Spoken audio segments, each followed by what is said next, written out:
at what the other side is doing.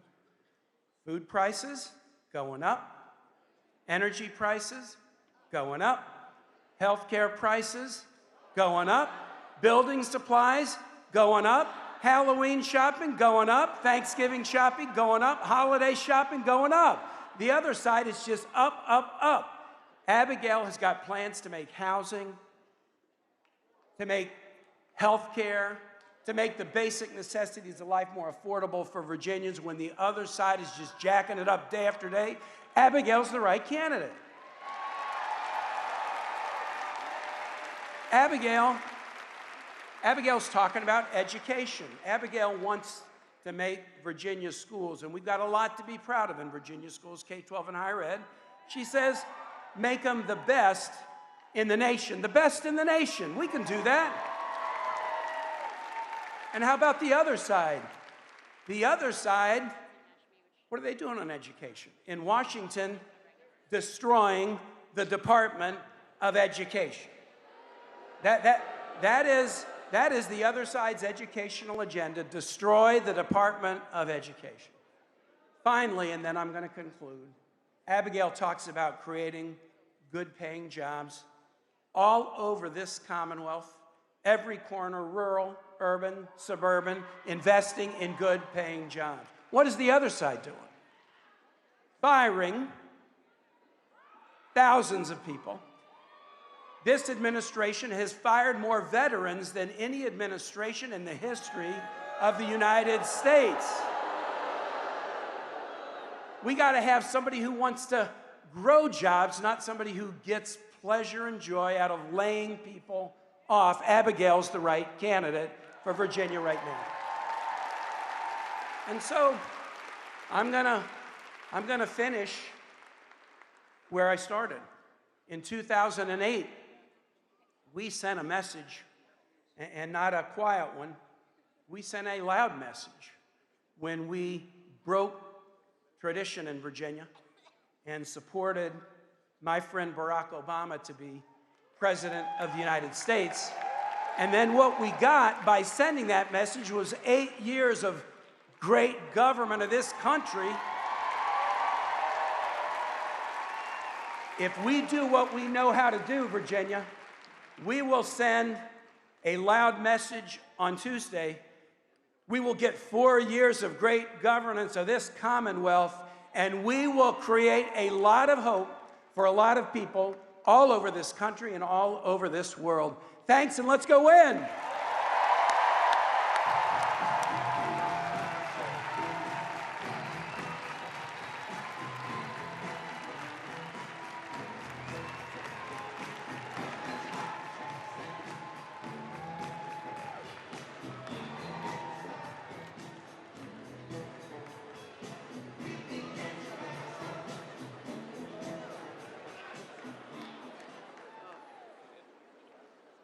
Ladies and gentlemen, the 58th Speaker of the Virginia House of Delegates, the gentleman from Portsmouth, Speaker Don Scott!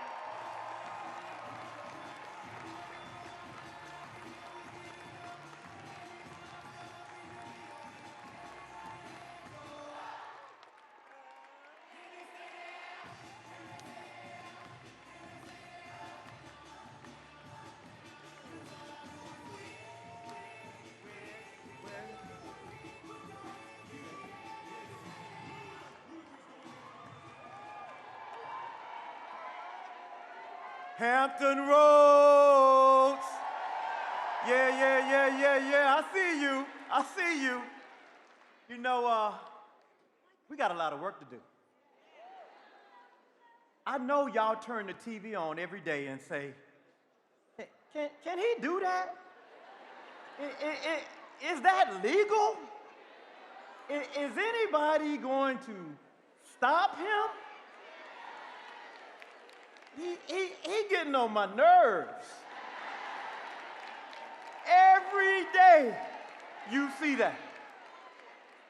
You know, it's amazing to watch Republicans in Virginia have to twist themselves in a pretzel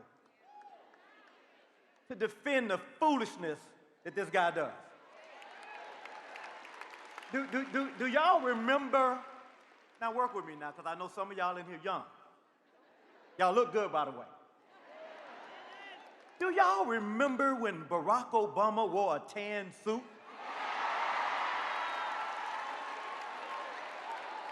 And everybody, say it with me, everybody lost their mind.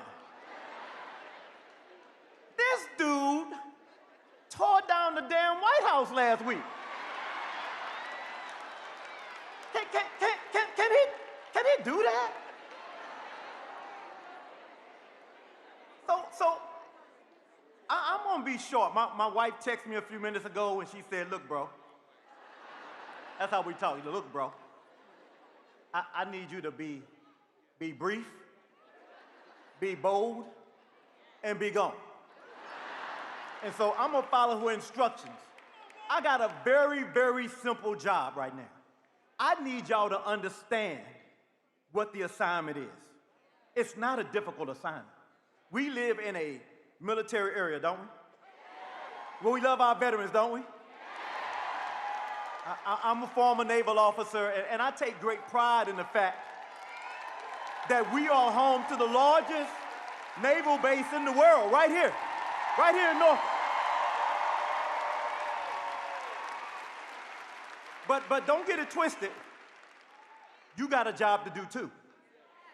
There are young men and women out there right now, stand and watch, all over the world, for our freedoms, for this whole idea that all men and women are created equal, endowed by their Creator with certain inalienable rights, life, liberty, pursuit of happiness.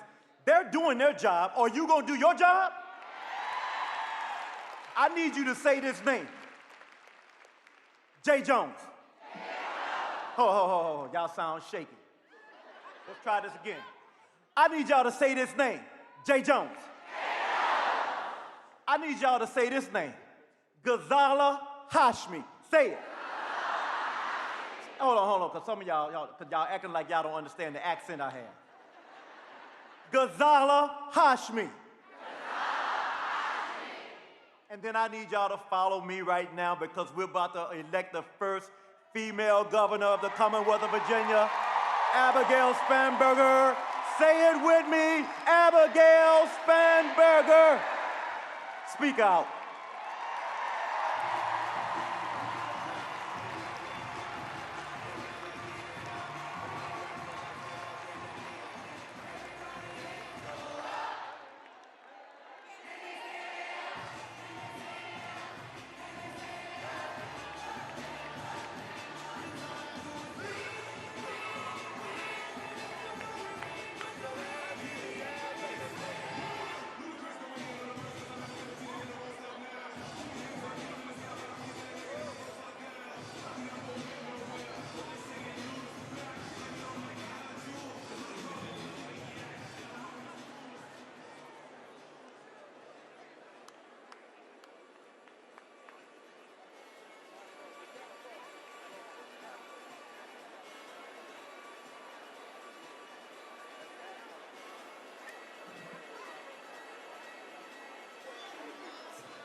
listen, I'm gonna ask you a question. I need you to answer me right.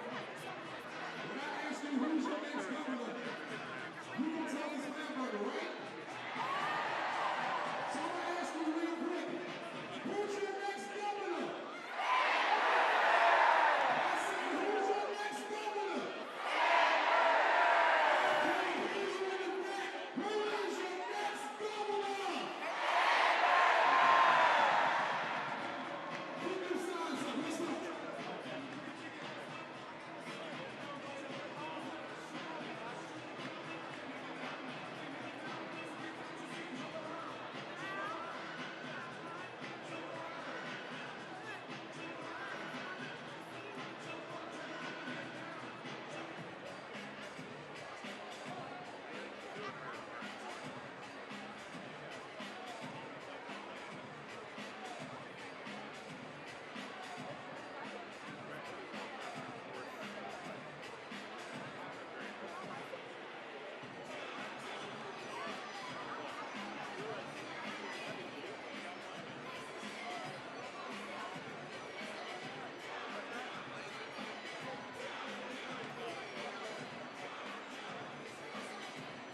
see if y'all know this song.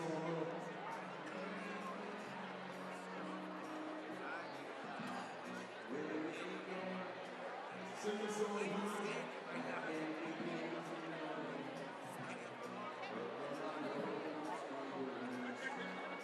If you know the song, stand up on this board. You know the board.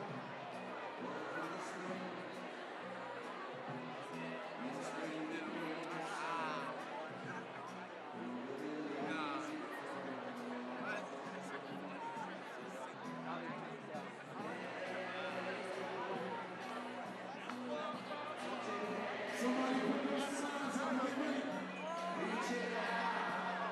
Y'all ready? Stand up and say it. 1, 2, 3, say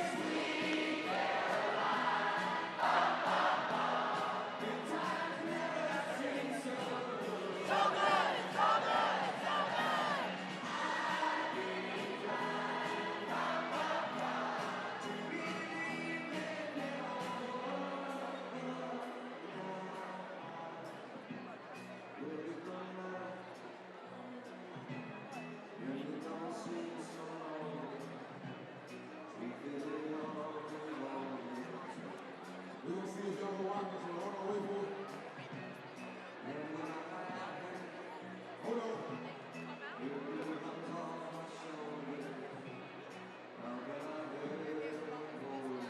This time I need you to be real loud. Real loud. You ready? Say. You ready? Now this is y'all turn, okay? I'm gonna put on y'all. Sing. 1, 2, 3.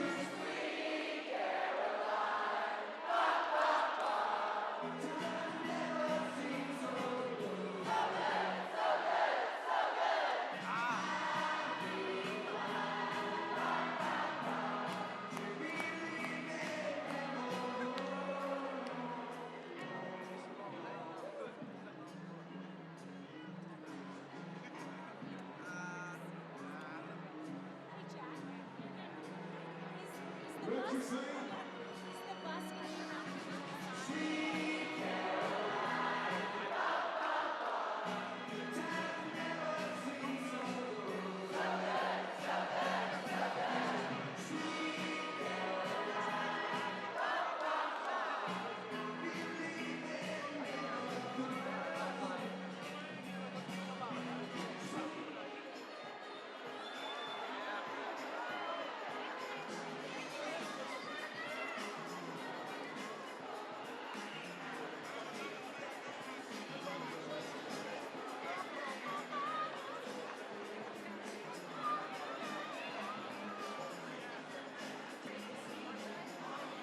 One time, what you say?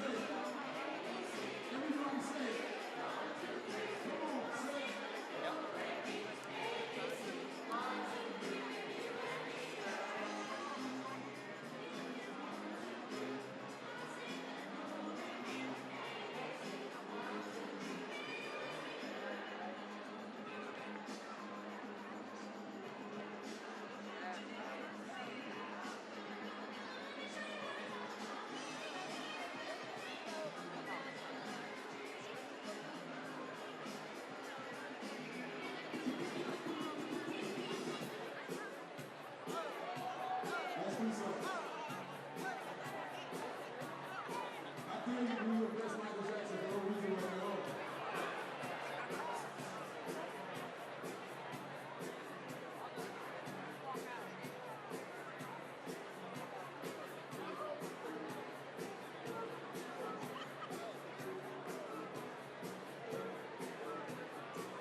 Hampton Roads. Hampton Roads. Are you ready? Are you ready?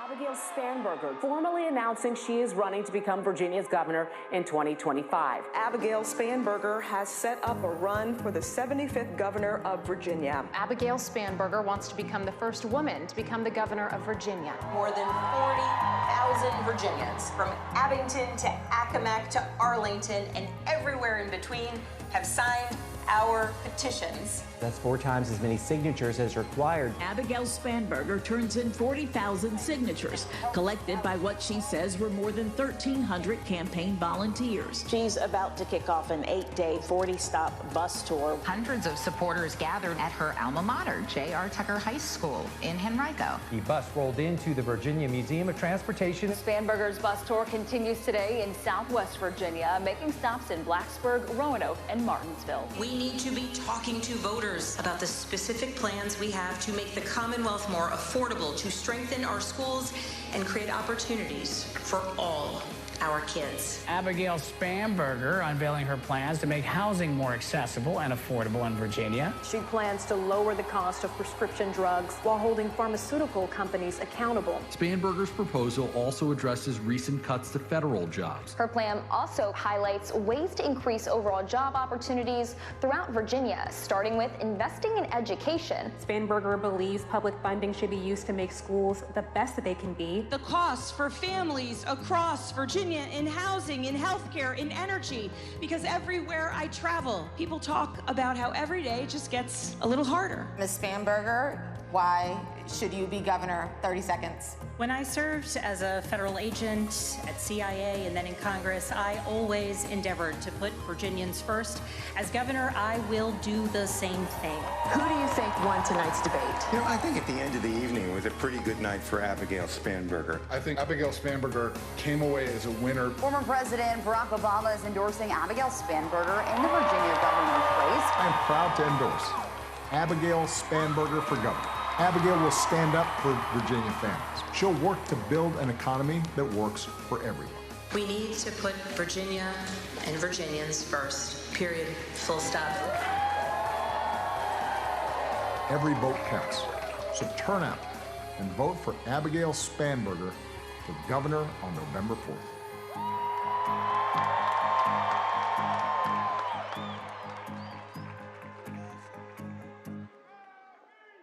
The next governor of the Commonwealth of Virginia, Abigail Spanberger!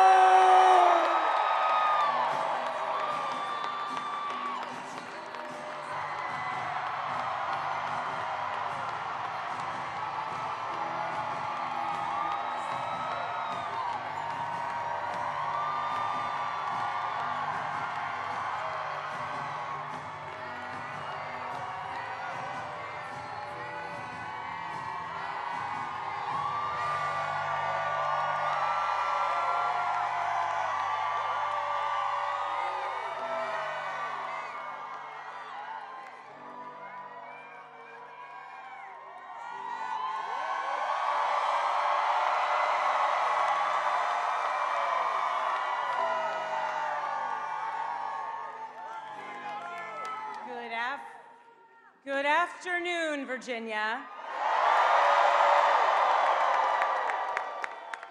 I am Abigail Spanberger,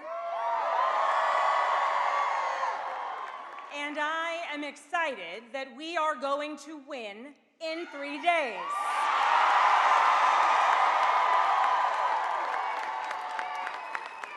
Thank you all for being here today. What an incredible crowd. And what an incredible moment this is for Virginia. I am thrilled to be here in Norfolk, and I am honored to be joined on stage in a few minutes by President Barack Obama.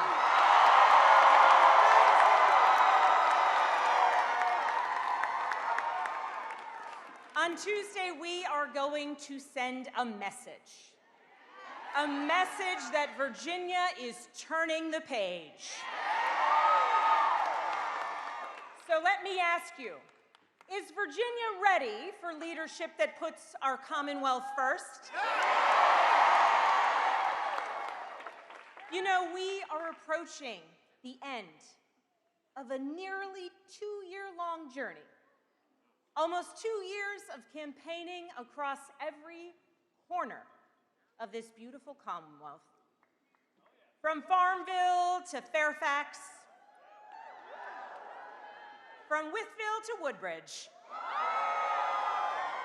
and from Pennington Gap to Portsmouth,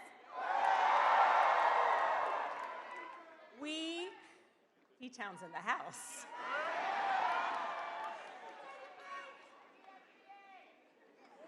We have 3 more days until the end of this chapter. And Virginia, do you know what makes this moment so special?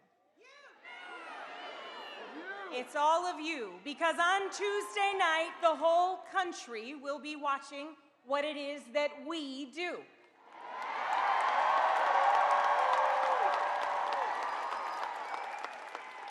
This is our moment, and I cannot wait to see what we do with it. Looking out at this amazing crowd, I see so many friends I grew up with here in Virginia, friends from my time serving in Congress representing Virginia's 7th District,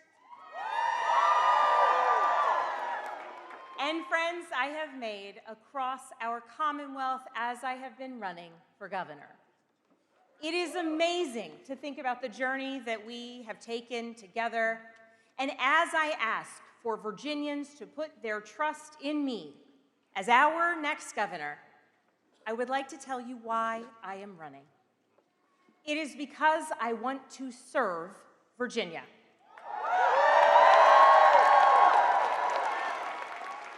I grew up in Henrico County, and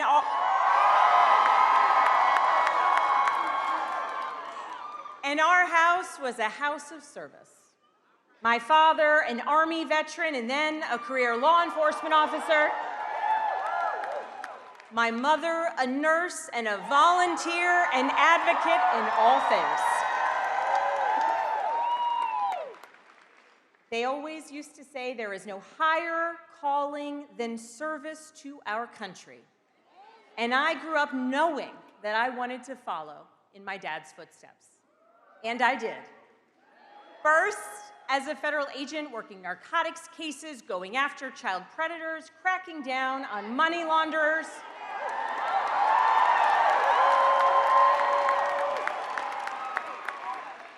And from there, I went on to serve as a CIA case officer, working counterterrorism cases, serving undercover, working to keep the American people safe.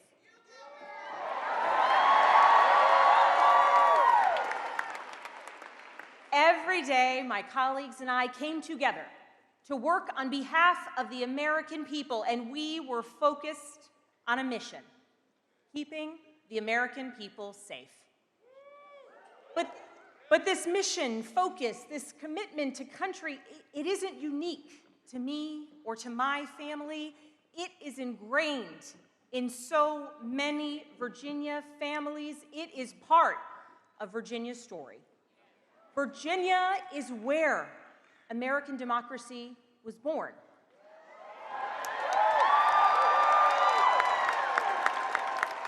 And Virginia is where we are still working to perfect it today. Virginia is where James Madison built the framework for a constitutional system strong enough to move a young nation away from tyranny. And Virginia is where Barbara Johns, a young 16-year-old student from Farmville, led a student walkout that became part of the Brown v. the Board of Education case.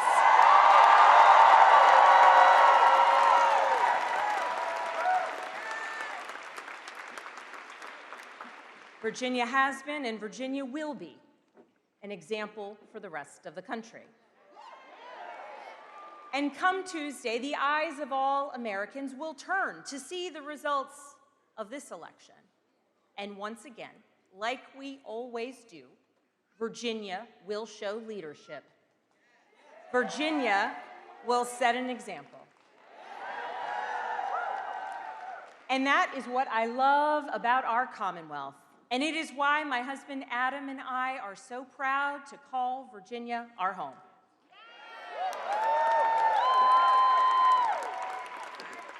You see, back in 2014, we were living on the West Coast, stationed there with my job at CIA after spending time overseas. And we were getting ready to bid on our next post.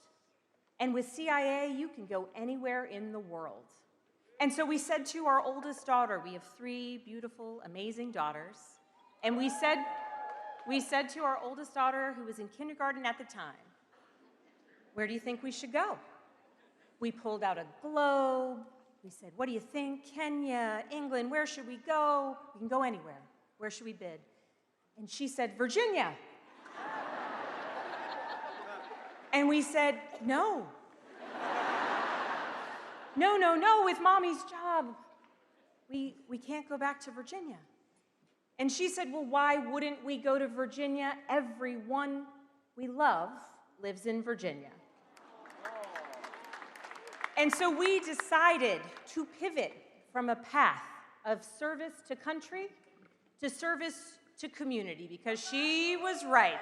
Everyone we love lives in Virginia.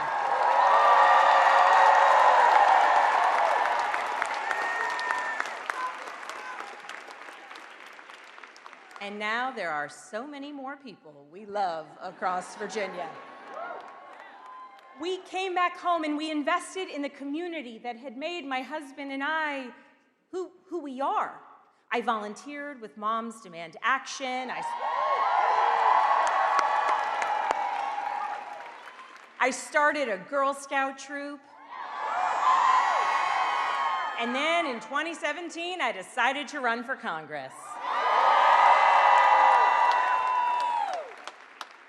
And I'll be honest, and many of you were there, back then they told me it was a crazy endeavor. No Democrat had won the 7th district in 50 years. And my predecessor had won his race by 15 points just 2 years prior. But I saw what Donald Trump was doing with his executive power and how he was pitting neighbor against neighbor. And I saw my member of Congress over and over again vote to repeal the Affordable Care Act. And I knew I had to do something. So spoiler, I won.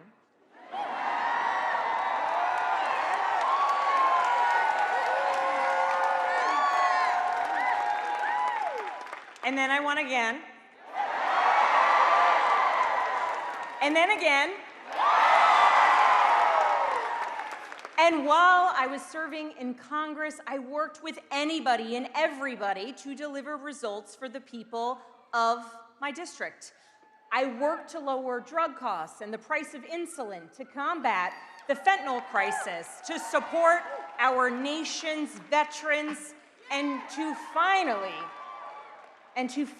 get more than 50,000 Virginia public servants, retired teachers, firefighters, police officers, and federal employees the Social Security benefits they had been denied.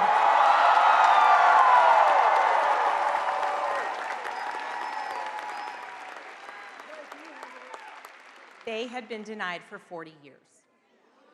That is the job of a public servant. And you might not know it looking at the news these days, but it's true. Come January, when I'm sworn in as the 75th governor,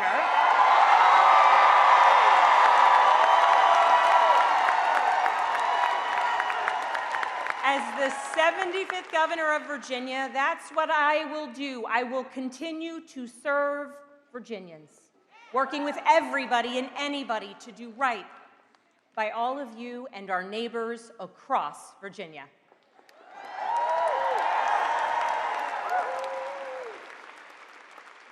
Now, I don't have to tell you all the stakes of this election. They are high. And with the political turmoil coming out of Washington right now, this election is an opportunity. Because in just 3 more days, when the polls close, Virginia voters can and will send a message. Amid the recklessness and the heartlessness coming out of Washington, Virginia can and will flip statewide seats from red to blue.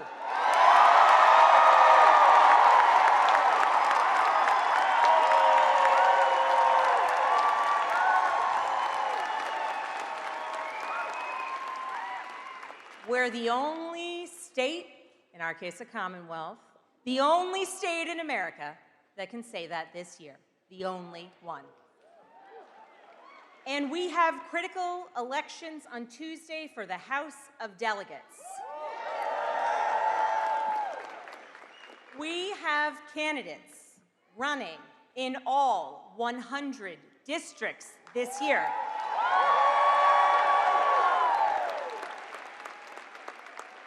And we have truly amazing candidates to get excited about this year.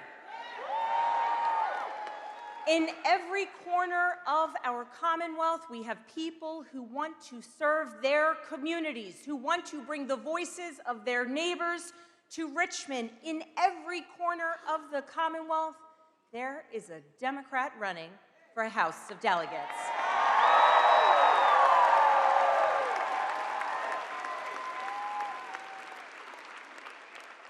And at this moment, it is on us to send a message. On every major issue facing Virginia's families, my opponent is focused on the wrong things. Now, in Virginia, we need a governor who will recognize that Virginians are struggling to afford the rising costs in healthcare, housing, and energy.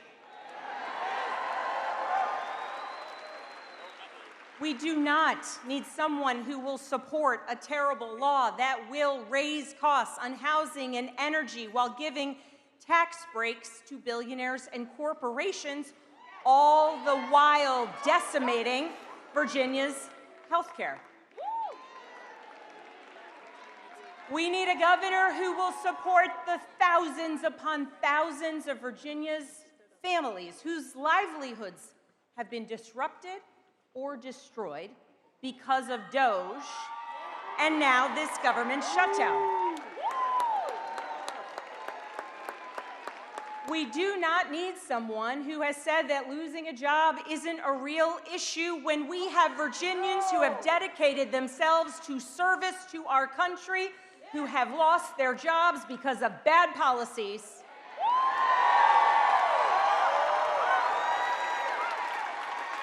And a reckless administration. We need a governor who will speak up when careless, chaotic, reckless economic policies out of Washington hurt our economy, raising costs for families, making it harder for small business owners to survive, and crushing Virginia's farmers. We do not need someone who has been in lockstep with this administration every step of the way. No!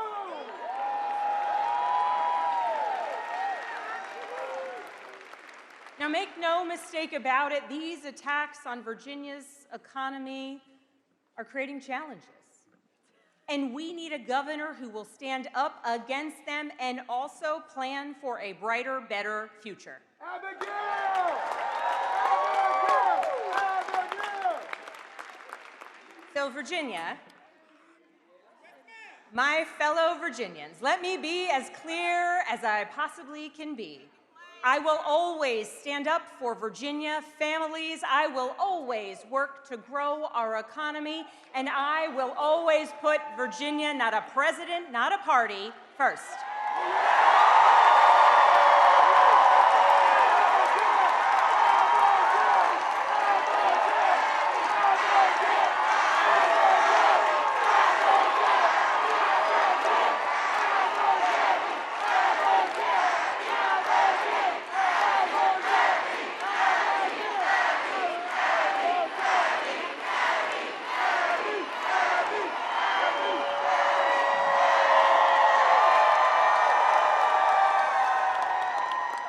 Abby is much easier than Abigail, isn't it? And much better than Spanberger. So let me tell you what the next 3 days are really about. They're about you, and they're about all of us deciding what kind of Virginia that we want to wake up to on Wednesday morning. It's about you. And it's about all of us deciding whether we want to live in a Virginia that fights for working families or one that doesn't. It's about you and all of us deciding whether we live in a Virginia that protects our freedoms or one that doesn't. And all of us are the ones that will make that choice. All of us, we have that power. But the results on Tuesday, they don't just reflect what it is that we are against. The results on Tuesday will be a reflection of what it is that we are for.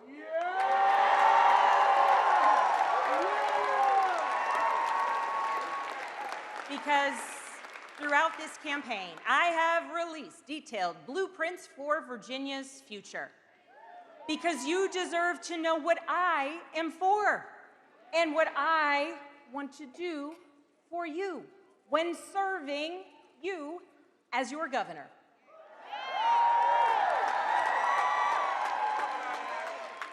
Because Virginians deserve a governor with a plan to work every day to lower costs for Virginia families.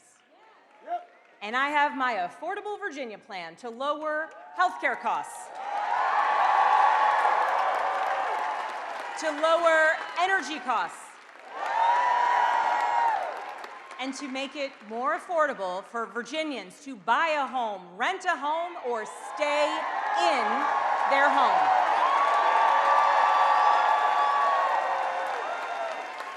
You deserve a governor who will make sure our public schools are the very best in the nation. I have 3 daughters in Virginia public schools. This is personal to me, and it is personal to so many of us.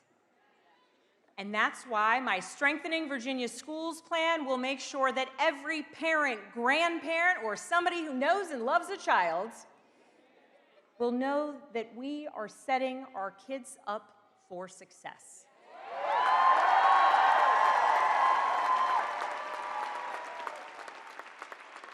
And you deserve a governor who will work with Democrats and Republicans to grow our economy and not stand by while Virginia's workforce is under attack. You deserve a governor who will work to bring good-paying jobs to every corner of our Commonwealth. And that's my Growing Virginia plan.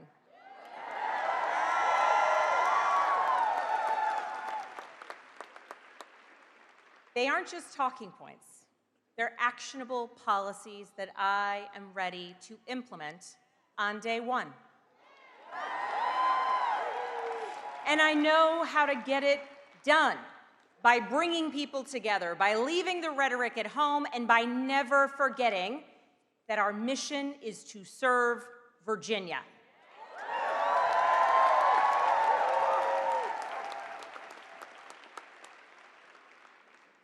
That's what's at stake on Tuesday. So now voters have a choice to make, and I know there's a lot to consider.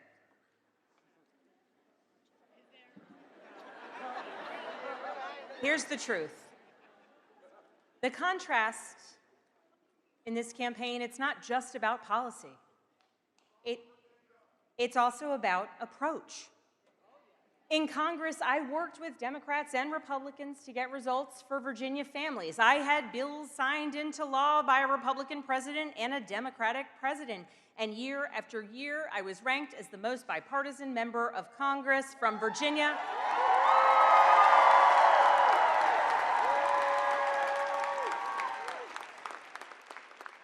And I was ranked as the most effective legislator in both the House and the Senate on agriculture issues. And my friends, I grew up in the suburbs and cannot even keep a basil plant alive. But my approach is to work with people. My approach is to endeavor to understand what is working and make it better, and what is broken and try and fix it. And as governor, I will work with anyone and everyone to get the job done for Virginians.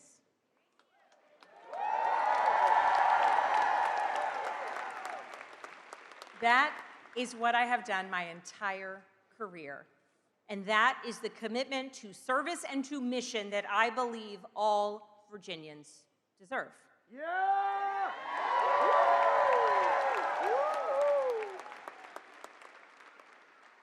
Because the next time a little girl tells her family that she wants to move home to Virginia, I want that little girl's parents to be able to afford a house in the community that they want to live in.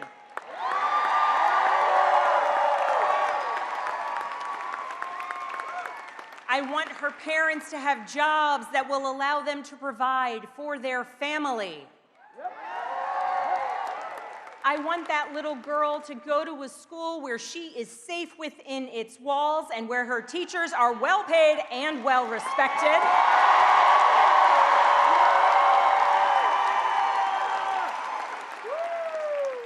I want that little girl to grow up in a community where the air is safe to breathe and the water is clean to drink.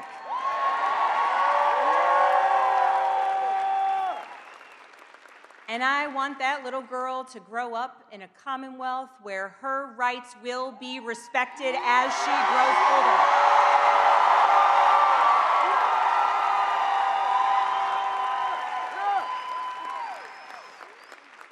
And I want that little girl and every child across Virginia to know that any dream they may have is theirs for the making, because we, all of us, we did the work to make it so. And that is the Virginia that we are growing to build together.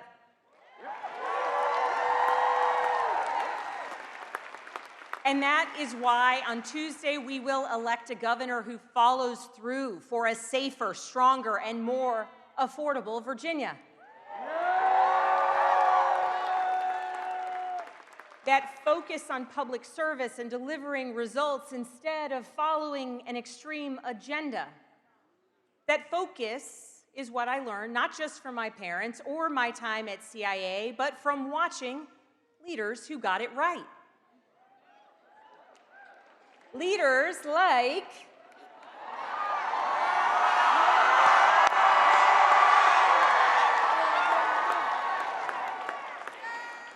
a certain former president,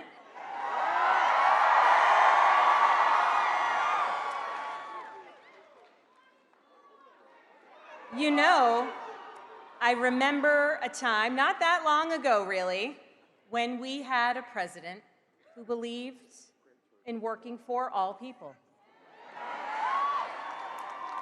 who believed in building coalitions to get things done, a president who helped millions of Americans finally afford the cost of their health care.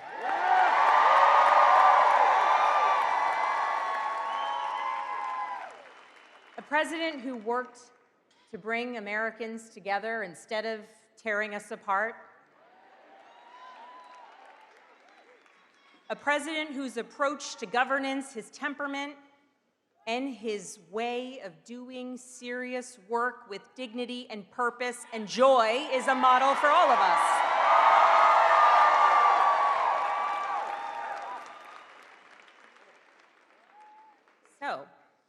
with that, I am thrilled to introduce you all to someone I am honored and grateful and humbled to have supporting me in this campaign, someone who represents the very best of public service, someone who is ready to help Virginia send a message on Tuesday. Virginia, are you fired up? Virginia, are you ready to go? So please, will you join me in welcoming back to Norfolk the 44th President of the United States of America, President Barack Obama.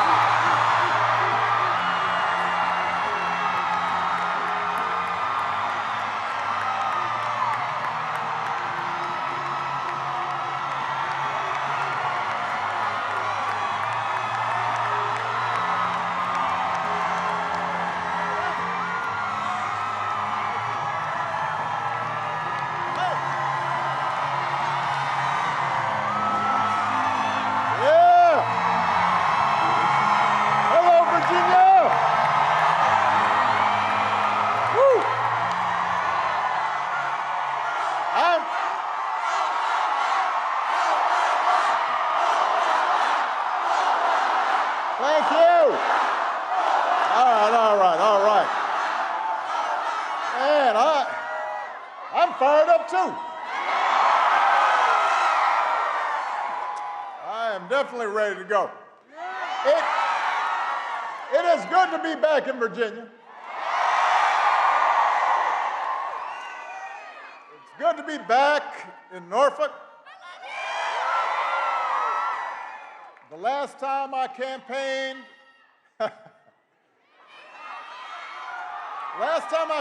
in Hampton Roads, I was running for re-election. And I know I have not aged a bit.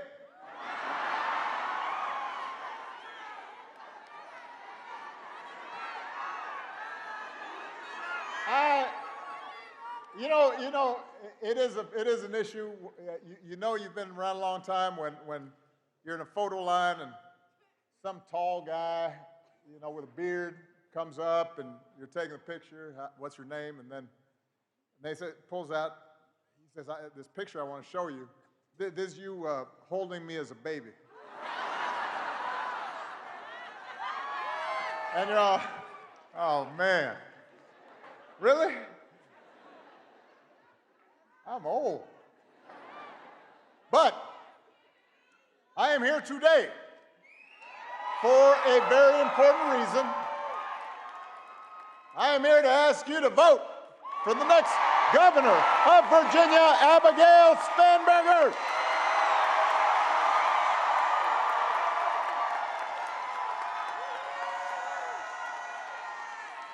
If you have not voted yet, make a plan to vote on Election Day, November 4th.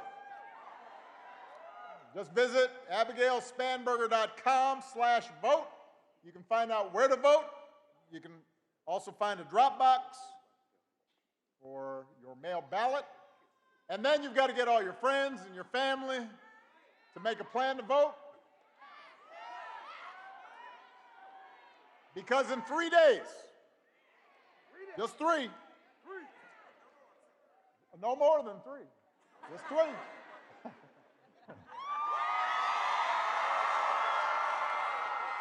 In 3 days, we have a chance to elect a leader who will help build a better, stronger, brighter future for Virginia.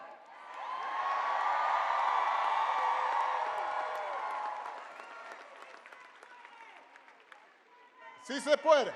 And Lord knows we need that light. We need that inspiration. Because let's face it, our country and our politics are in a pretty dark place right now. It's it's hard to know where to start. Because every day, this White House offers up a fresh batch of lawlessness and recklessness and mean-spiritedness and just plain craziness.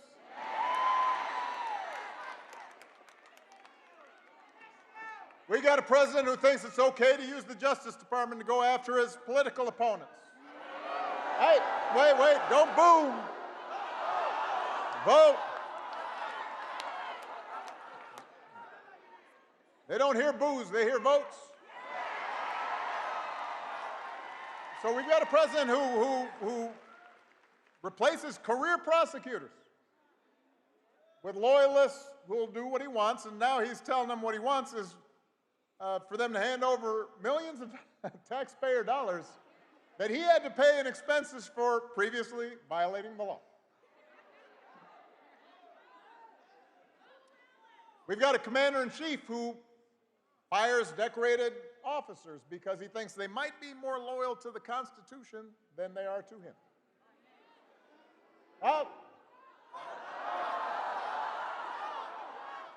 He's deploying the National Guard in American cities, claiming to stop crime waves that don't actually exist. We've got masked ICE agents pulling up in unmarked vans and grabbing people, including U.S. citizens, off the streets on the suspicion that they don't look like real Americans. We've got an HHS secretary who opposes proven science and promotes quack medicine. A top White House aide who calls Democrats, the whole party, domestic extremists. We've got some poor labor economist who got fired for accurately reporting bad jobs numbers that the president didn't like. I mean, it's like every day is Halloween. Except it's all tricks and no treats.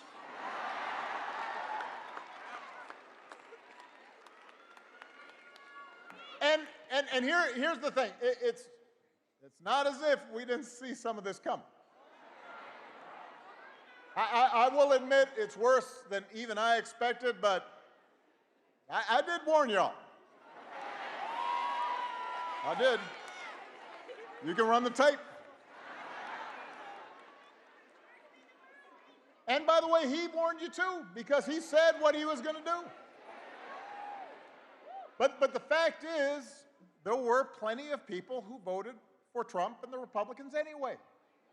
And it wasn't because they wanted to give up the right to free speech or see our public health systems torn down, but because they were understandably frustrated with inflation and gas prices and the difficulty of affording a home and worries about their children's future, and so they were willing to take a chance. Now, 9 months later, you got to ask yourself, has any of that gotten better? Is the economy working better for you? Because it sure has gotten better for Trump and his family. You know, since he's been in office, the whole crypto business and other ventures have made hundreds of millions of dollars, including from foreign nationals and rich folks investing because they want to stay in the president's good graces. The economy has been really good for some of Trump's billionaire pals and for finance bros and well-connected corporations who've seen their tax bills go down and don't have to worry about all these pesky regulators anymore. But for ordinary families, costs haven't gone down, they've gone up, partly thanks to this shambolic tariff policy. Young people trying to get a start in life are having a tougher time than ever finding a job. Entry-level hiring is down 16% from last year. Hundreds of thousands of federal employees, including a lot of people here in Virginia have lost their jobs to pay for those billionaire tax cuts. We're talking about people who have dedicated their lives to public service, who make the country work. Healthcare premiums for millions of people are about to double or even triple next year. Meanwhile, the government is shut down, and the Republicans who currently are in charge of Congress, they're not even pretending to solve the problem. They have not even been showing up to work. Not in session. Where are you? What are you doing? And as for the president, he has been focused on critical issues like paving over the Rose Garden so folks don't get mud on their shoes, and gold plating the Oval Office and building a $300 million ballroom. So Virginia, here's the good news. If you can't visit a doctor, don't worry. He will save you a dance.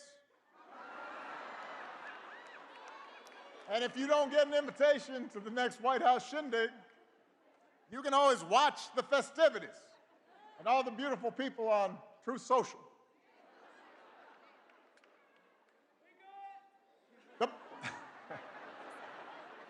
The point is, there is absolutely no evidence Republican policies have made life better for you, the people of Virginia.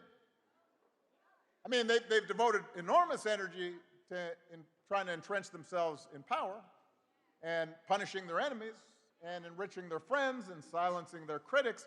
They put on a big show of deporting people and targeting transgender folks. They never miss a chance to scapegoat minorities and DEI for every problem under the sun. You got a flat tire? DEI. Huh. Wife mad at you? DEI.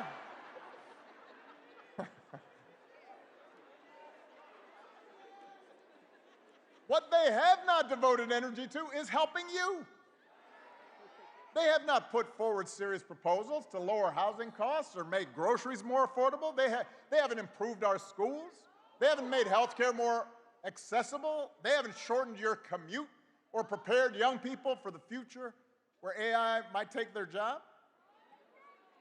And all the nonsense we see on the news every day, the over-the-top rhetoric, the fabricated conspiracies, the weird videos of a U.S. president with a crown on his head flying a fighter jet and dumping poop on protesting citizens.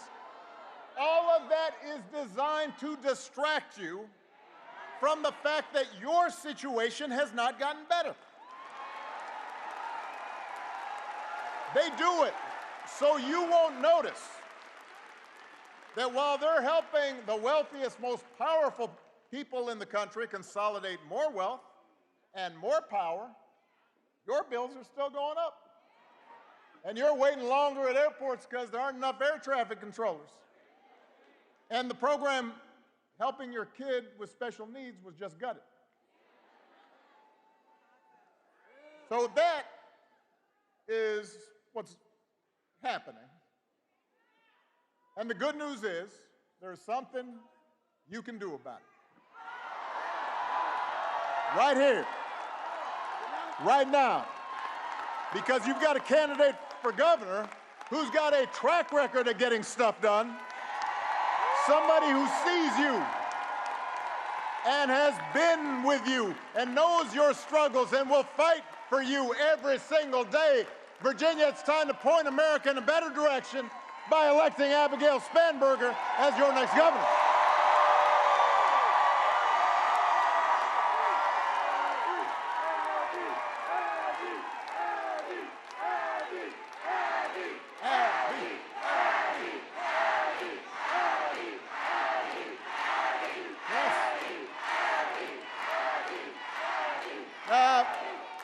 Now, listen, Abigail doesn't go around bragging about herself all the time, talking about how I'm great. But she's great.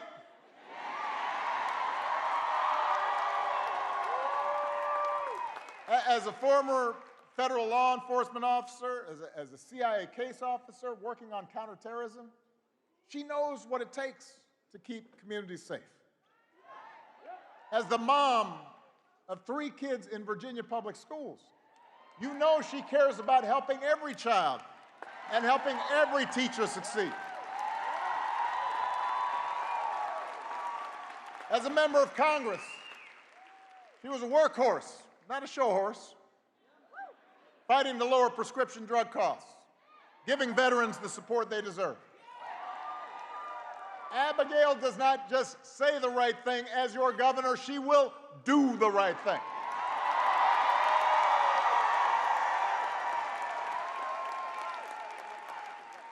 She understands the government can make a difference in people's lives by educating our kids for the jobs of the future, keeping our air and water clean, protecting consumers from fraud and dangerous products, providing a safety net for seniors and folks with disabilities, investing in the infrastructure and scientific research that drives economic growth.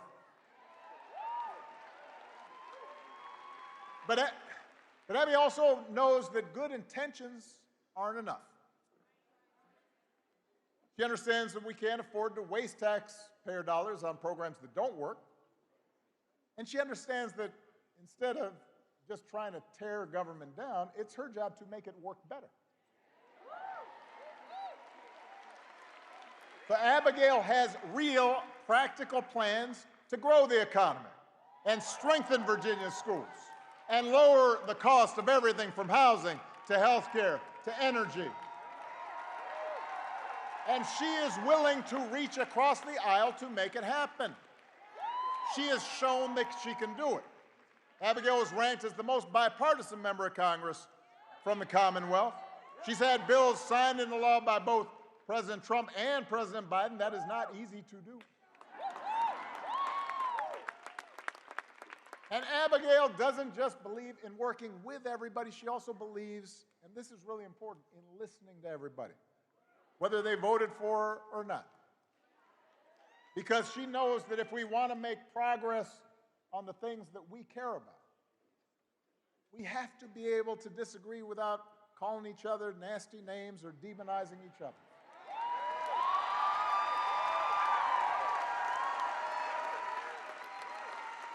So at a time when our politics feels broken, we need desperately leaders like Abigail, public servants who are in it for the right reasons and are focused on the future, and who will always stay connected to the people they were elected to serve. Now, her opponent, not so much.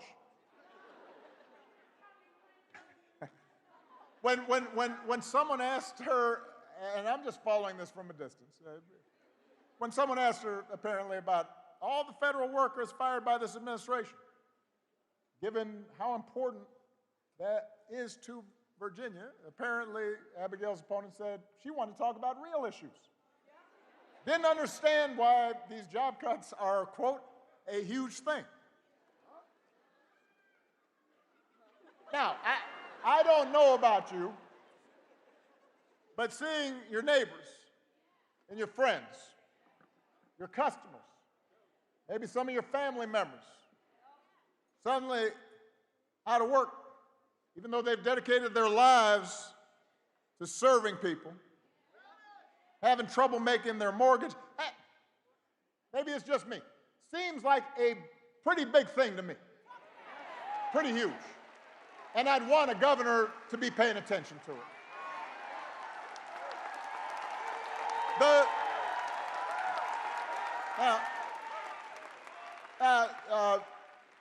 Abigail's opponent does seem to care a lot about what Trump and his cronies are doing. And she's praised the Republican tax law that would raise the cost of health care and housing and energy here in Virginia.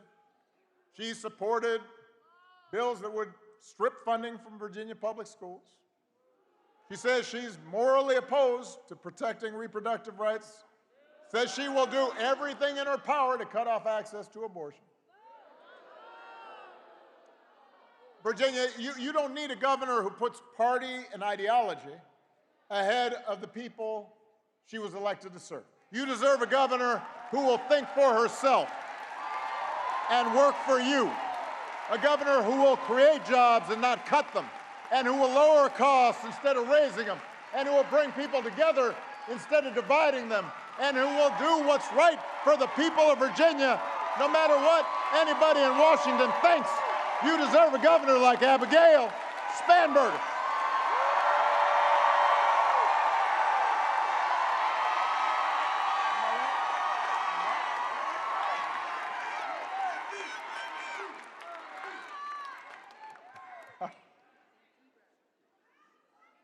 Because I'm going to bring it down here for a second.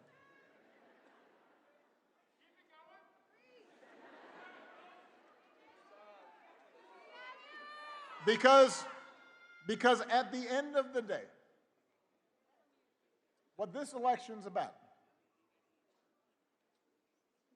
what politics in a democracy is always about, is values. What do we care about? What do we believe? What do we prioritize? What are our core convictions? You know, a lot of people have asked me lately whether I'm surprised by the direction the country's taken. And even though I am the hope and change guy,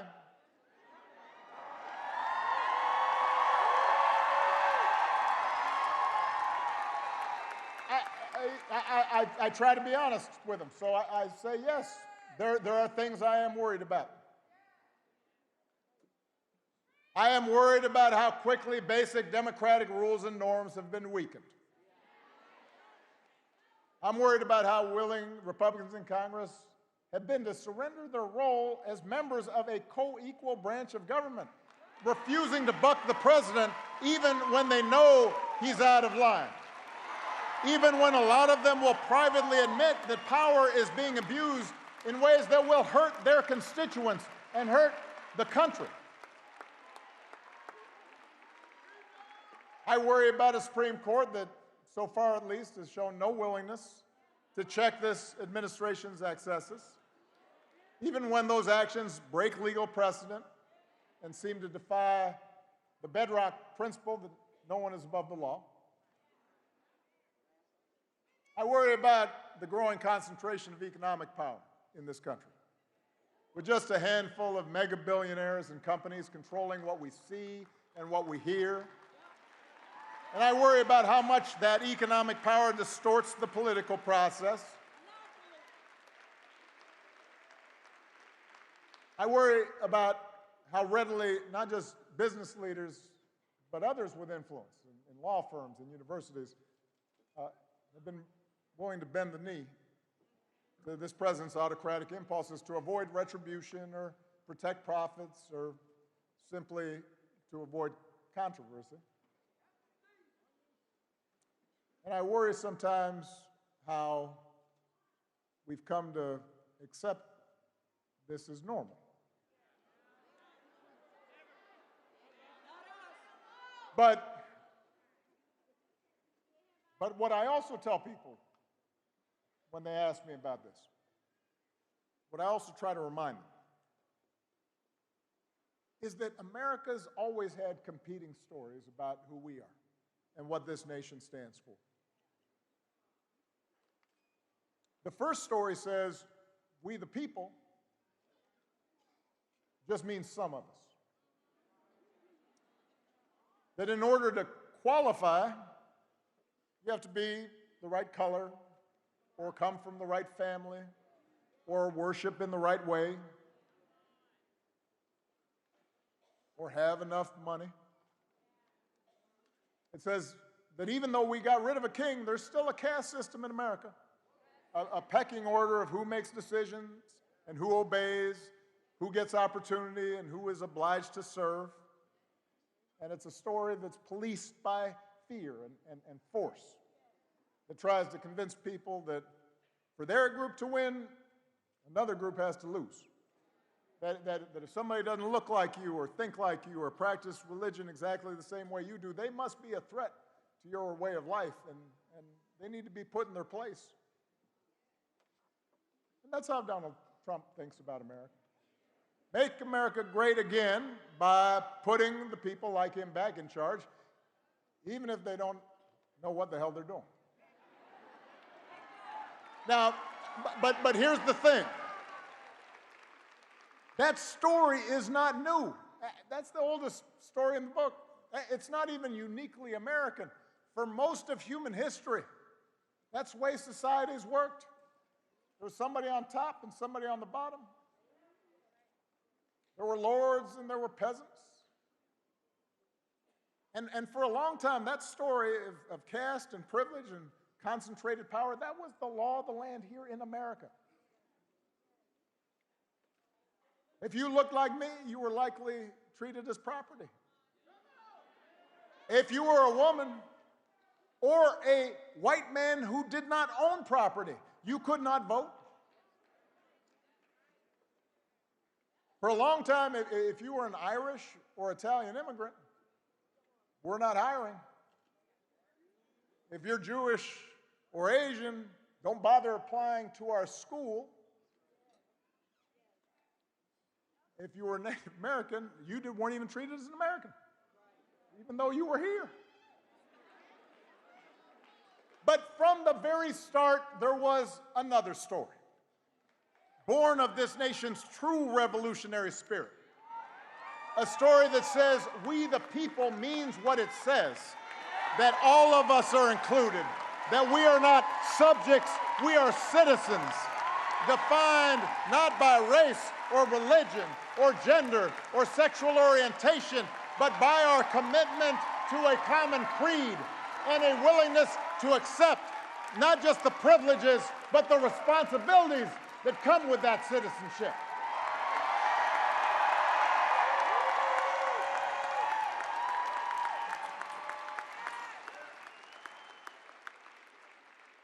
That's what made the American experiment unique. That's what made us special. And through generations of struggle and sacrifice, through the faith of abolitionists and the struggle of suffragists, through a civil war and civil rights protests, through union organizing drives and government reforms and investment in public education, we moved closer to those founding ideals. And in the process, we inspired the world. And that's the story I believe in, Virginia. I believe in an America in which we all deserve equal protection under the law and nobody is above the law. I believe in an America where every child has a chance at a good education and anybody who's willing to work and find a job or start a business and make a decent living. An America where opportunity isn't just reserved for those who were born into privilege or happen to have the right connections. I believe in an America where we don't fear each other, but look out for each other. And if we want that story to continue, if we believe in that better story, we need leaders who believe in it too. We need leaders who will tell the truth and who will take responsibility and tackle hard problems and bring people together instead of tearing them apart.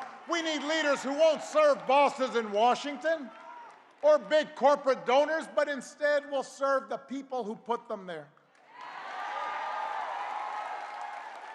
Virginia, we need leaders like Abigail Spanberger.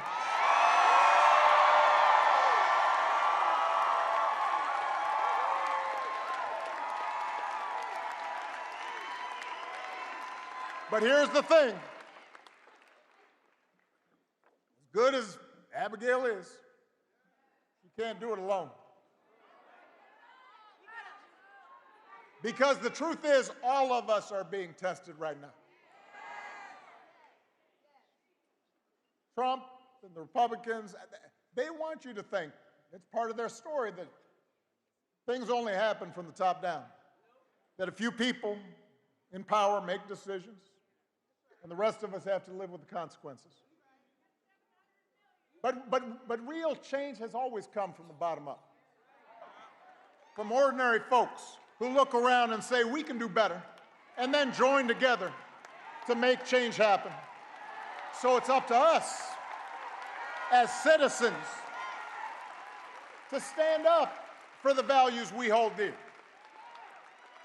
If we want a country that believes in free speech and the rule of law, then we have to fight for it, even when it's hard or inconvenient. If we are opposed to violence against people we disagree with or who look a certain way, then we have to speak out when those values are violated. If we believe in honesty and hard work and treating other people the way we want to be treated, then we have to model it in our own lives, in our workplaces, in our schools, our neighborhoods, our places of worship. And if we want a government that is responsive and honest, that works for the many and not just the few, then we have to get out there and vote for it.